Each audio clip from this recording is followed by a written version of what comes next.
Luka's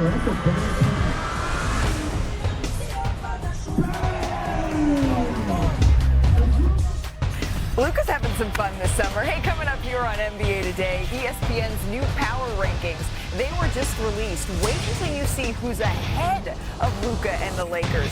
And tonight, it's the first rematch of the W Finals. Here are exclusive interviews with Nafisa and Sabrina ahead of what is sure to be one of the best games of the season. Also, Shams is standing by with the very latest out of Golden State. Why hasn't Jonathan Kuminga signed a deal yet? We have all the details. NBA Today starts right now. And that is the developing story that we're going to start our show with. Forward Jonathan Kuminga, he headlines a group of restricted free agents. As reported by Shams, the Warriors have been in contact with several teams, but have not received an offer to their liking on a signing trade here for the fifth-year swingman. And this is all very important because the Golden State Warriors, look at this, they're the only team this offseason that is yet to make a single move, a single acquisition for a player with NBA experience. So for the latest on Kuminga, we're joined by the duo who broke the news this morning. Of course, our senior insider, Shams Charania, is here. And for the very first time, we say hello to our new Warriors reporter, Anthony Slater. Anthony, welcome. We're really excited to have you here. Yeah, I'm pumped up. We're pumped up, and we kind of wish that we were maybe doing this over a drink in your backyard right now, but we're really excited to have you. Shams, I'm going to start with you. What is the latest with Kuminga and his contract negotiations here with Golden State?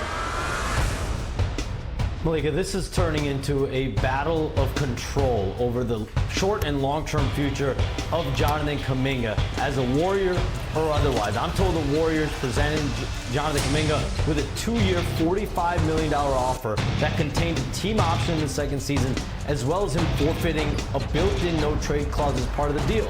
So far, Jonathan Kuminga has declined all of the Warriors' offers. He has said no, and the theme for the Warriors right now is Jonathan Kuminga appears to want to control his destiny moving forward with two routes here. One being the qualifying offer that we see right there. He's saying he could bet on himself all day. That has an October 1 deadline, 1 year, $7.9 million. And if his mindset is about continuing to get power over his future and controlling his future, that would allow him to have a no-trade clause next season. It would also give him access to unrestricted free agency in the summer of 2026. The other route for Jonathan Kuminga is sign and trades. The Phoenix Suns and Sacramento Kings have both had interest in him, have given him offers up to about 4 years, $90 million, have given him a player option as well, have also promised him a starting role, guaranteed minutes, and control over his future with that player option. But clearly, the Warriors, as of right now, have shunned all sign and trade offers. So right now, what we see is a stalemate between both sides, is both sides at a crossroads for a player that clearly believes that he has not been given the full amount of opportunity in Golden State. Clearly, he has a high level of self-belief right now. Yeah, I mean, that we saw that in that social media post. There's a lot of options here, is what I'm hearing, that's on the table for Jonathan Kuminga. So, Anthony, you've been around this team throughout Kuminga's entire tenure, his entire time with this roster. Do the Warriors, because I hear confidence coming from Kuminga, do the Warriors feel confident that they will eventually reach a deal here? Yeah, for sure. They've been pretty firm in the last few days saying, there's a reason why it's called restricted free agency and not unrestricted free agency. They kind of, hold the leverage on his future, and their preferred path clearly is the offer they put on the table. It's short term, it's tradable. That's how they've pitched it to Kuminga even, because it's something they could maybe trade in January at full value. But they say regardless, their stance is that as of right now, they're shutting down sign and trade talks. They found nothing appealing there. And they believe he's going to be on the roster. Their stance is he will be on the roster to start next season, and if that's the qualifying offer, that's what it is. The concern there, the flip side of that, is the messiness of this. It's already, as y'all can attest, has become kind of a messy restricted free agency. Yeah. How about when this gets to training camp? How about when the veterans are around, looking around, saying, is this going to be a distraction in one of Steph Curry, Jimmy Butler, and Draymond Green's final contention seasons? I think that's where there's a potential, pivot point, breaking point in this. But as of now, as Shams mentioned, it's a stalemate, and it continues to be messy. But right now, the Warriors are saying they're shutting down those sign and trades talks. So if they are looking to re-engage for the Warriors here at some point, Shams, what would a potential sign and trade eventually look like? Because they're saying right now they expect him to be on the roster. Malik, the Warriors have been defiant. They want a good player. They also want an unprotected first-round pick, a good first-round pick. The Sacramento Kings, I'm told, have actually offered a first-round pick in those conversations. It's been a conditional first-round pick as well as a potential rotation player as well. But the Warriors have wanted the Sacramento Kings to give them an unprotected, fully first-round pick. The Suns, on the other hand, do not have a first-round pick to trade, so their deal would likely look at 1 or 2 rotation players and second-round draft compensation. The Warriors, though, do not want bad salary in return. They don't want players that they feel don't have the value moving forward that Jonathan Kuminga could have. So clearly, their asking price has not been met in these potential offers. There's still about a month and a half, 2 months left before Jonathan Kuminga has a real decision to make with that October 1 qualifying offer. Okay, so it sounds like there is a whole lot still on the table that Jonathan Kuminga and the Golden State Warriors need to come to an agreement on. Fellows, thank you so much. We'll continue to monitor the situation. And Slater, we really are very lucky and excited to have you here at ESPNU and your enormous podcast, Mike. All right, let's take a look at this. Over the last 2 seasons, Jonathan Kuminga averaged just over 17 points on 51% shooting in 56 starts. Those numbers did fall to 14.6 points a game on 48% shooting in the 65 games Kuminga came off of the bench here. We have seen it in spurts. When Steph Curry was out in the playoffs last year, Kuminga rose to the occasion. This has been a constant tug-of-war between this player and this franchise. So Kendrick Perkins, I wonder, to Slater's point, how much this might impact Golden State. Having this really talented player, his contract hanging over a team that has a core of Steph, of Draymond, of Jimmy, that have all said this is the last hurrah, and by the way, are all over 35 years old. What do you think? It's a bad look. It's a bad look on the Warriors, in my opinion, Malika. One, because, you know, I get it with the information that Jonathan Kuminga is saying he's going to bet on himself, but it's hard to walk into a locker room and bet on yourself when a coach has shown you time and time again that at any given time he could pull you out of the rotation. That's number one. Number two, why not let this man go be great, and why are you holding him hostage and from going to another team and assign a trade if it's the Phoenix Suns or the Sacramento Kings that have up to $90 million on them? Yes, you want great value back for him, but while he's in your organization, you're not valuing him as if he's that type of player. And I'm looking at a Jonathan Kuminga who I believe his ceiling is very, very high. His peers feel the same way. And I just don't understand with a guy that you drafted with the number 7 pick that's been showing you signs and that's been developing. He never comes in the training camp out of shape. We never question how hard working he is.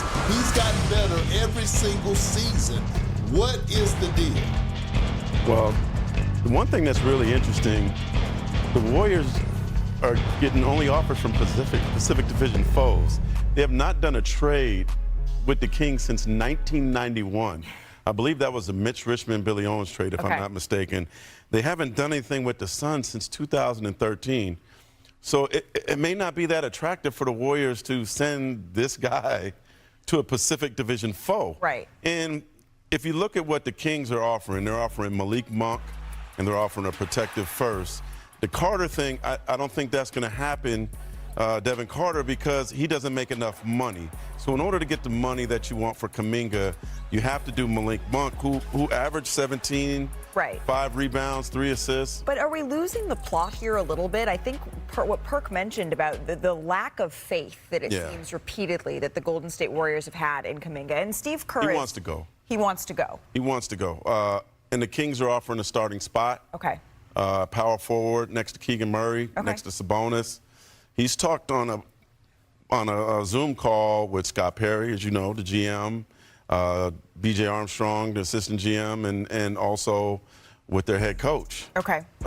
So he's in. Right. He wants to go there, but I think that first, the Warriors don't like the first.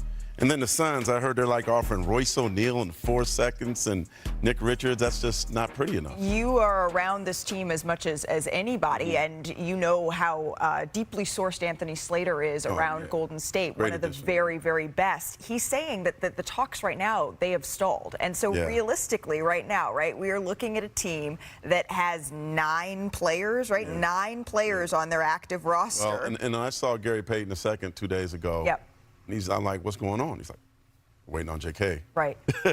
He is. Al Horford is. Everybody is. Yeah. Right. And so, Perk, when you look at realistically what we can expect from this Golden State Warriors team that we've often talked about as sort of the beacon of light when you're looking towards what you want to be in terms of a consistent core, running things back. The last couple of years, it really hasn't been that. What can you expect from Golden State this year, knowing that this is who they're putting out there to try to maximize the last years of Steph?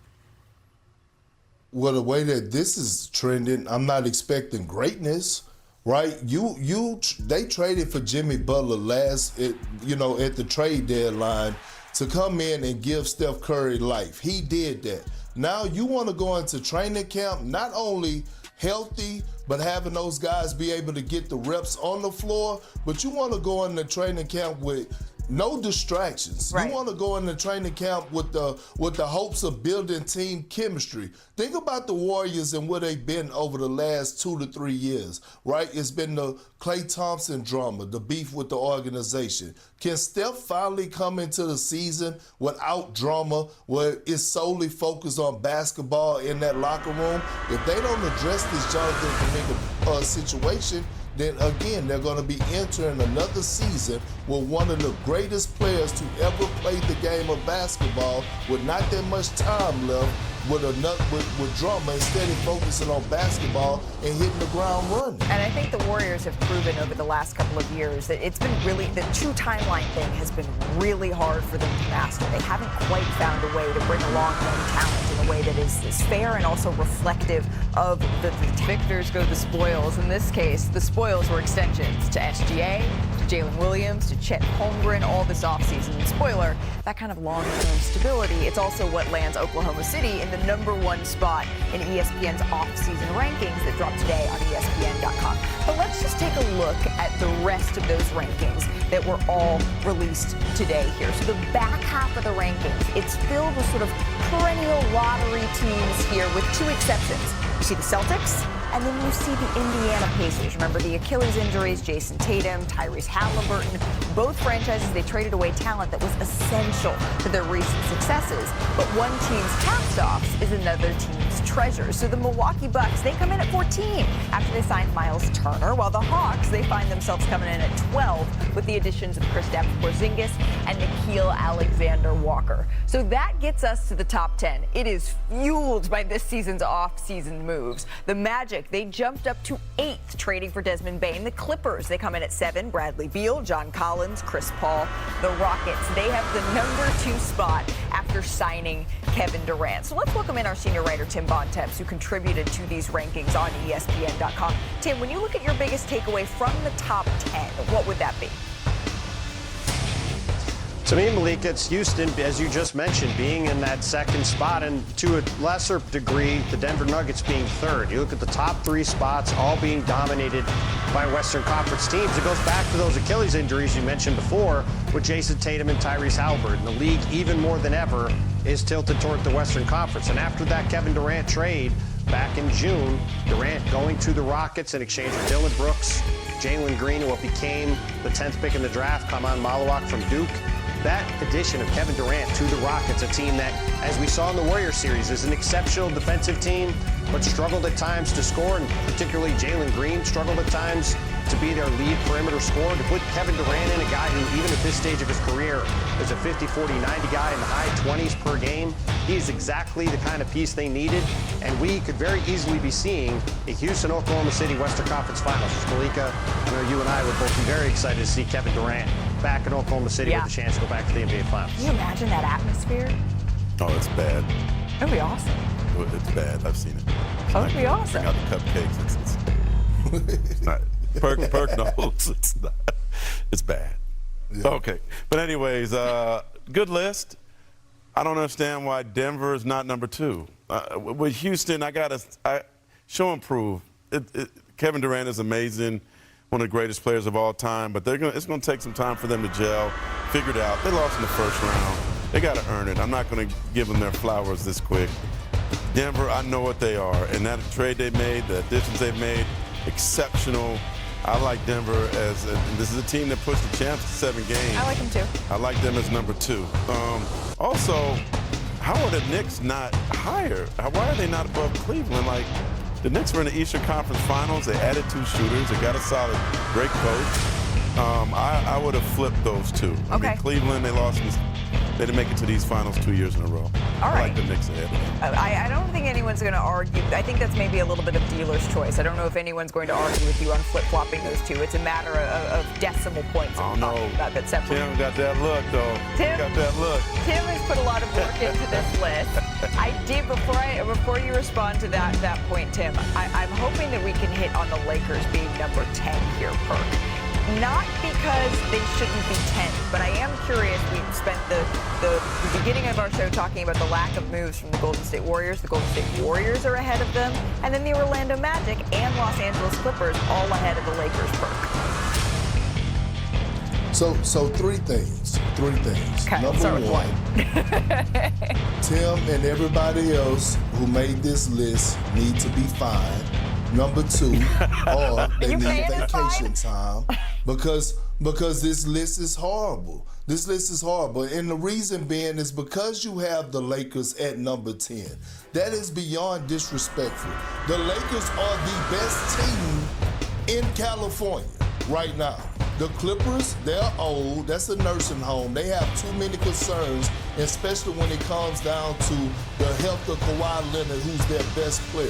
When you talk about the Orlando Magic, like, are we serious right now? Are they better than the Lakers? Absolutely not. And then we go to the Warriors. We just did a whole segment about how the Warriors did absolutely nothing, about how Al Horford, Gary Payton II are waiting on the Jonathan Kuminga drama with the Warriors to get resolved. And so when you think about the Lakers getting a young athletic big and addressing the center position and getting a DeAndre Ayton, you look at them addressing the perimeter and getting a Marcus Smart, a primary defender, a point of attack defender, and then Luka is in shape. LeBron James is happy. He's been posting. He's ready for the season. He's working out. And you mean to tell me that they're number 10 on this list behind the Clippers, Magic, and Warriors? Oh, hell no. The producers are in my ear saying we need to move on to the next topic. But, Tim, I can't let Perk call for your vacation time and not give you 20 seconds to respond here. I'll be very quick. We are in late July, and we just got a very impassioned speech from Perk about why these rankings are wrong. That's exactly why we did the rankings. I think I should get a pat on the back and not a fine. That's what I would say. I also think that potentially in a couple of days or even maybe a week, we could be revisiting these rankings. These are only the first off-season rankings because there is a major deal that the Lakers could strike as early as this weekend. All right, let's move through a couple more topics around the league while we have you, Tim. We'll move off your list. It's the latest edition of Chop It or Drop It. It's been a while. You all know how this goes. I'm going to give you a topic. We're going to choose whether we chop it up or we drop it and move on. Starting with LeBron James and Mav Carter on a yacht. That's Matt. But then you see LeBron, Maverick, and Nikola Jokic's agent on a yacht with the caption, and then maybe folks are going to get a little excited. Perk, chop it or drop it. Are we seeing some business dealings here for the future? Off the court, if that was LeBron James, Rich Paul, and Nikola's agent, instead of Mav Carter, I would say chop it, but we go drop it. Because with this all has respect to nothing Mav. to do with the game of basketball. All right, well, they were just, wiggling their toes on a yacht. Staying in Europe, the NBA announced today that 2 regular season games, they're going to be played this year across the pond. The Magic and the Grizzlies will face off. It's the Fame Bowl, if you will. They'll play in Berlin, and then they will play in London. Tim, I feel like we should have seen it already. We should have seen it healthier, and yet, nonetheless, here we are. We're not going to let anything rain on our parade here, Coach. I want to start with talking about the Liberty side of all of this. Obviously, no Stewie in this one. Coming off a letdown game, how can Jonquel Jones be a little bit more effective than we saw against the Wings? Well, I think that she has to do better than what she did against the Wings because she floated around in the perimeter. Jonquel Jones, she is 6'6".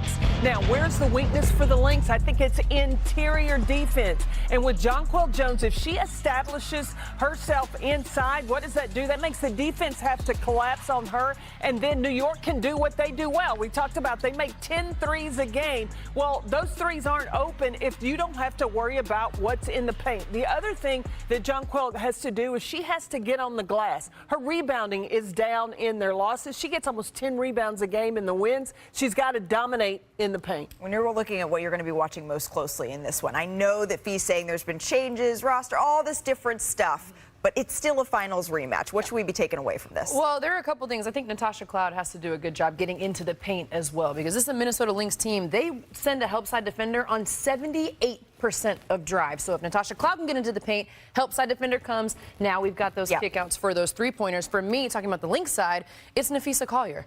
Napheesa Collier has smoke for the New York Liberty. She's got smoke for the entire league, and she is a matchup nightmare. Watch this. This is a mismatch. This is in the finals last season. Betnijah Laney is like, Jonquel, switch. I got a mismatch. And it doesn't matter. Even over the outstretched hands of Jonquel Jones, who is 6'6", you see the footwork when Napheesa Collier's eyes find the rim. She's got that high release.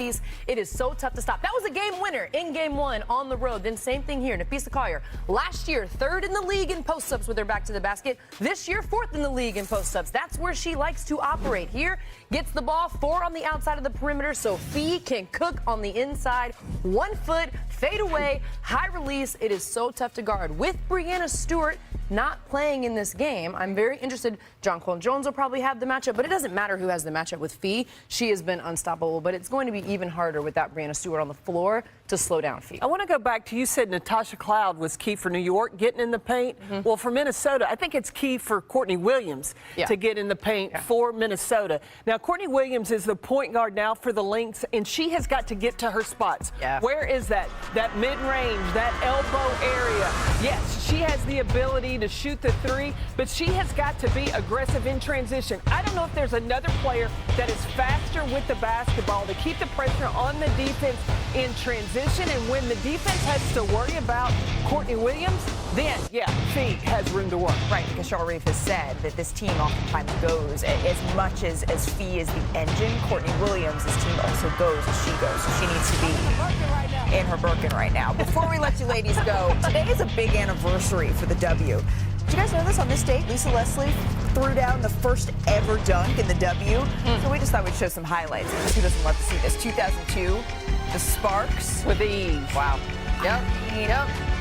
Transition, 1 dribble. Oh, wow. Amazing. Amazing.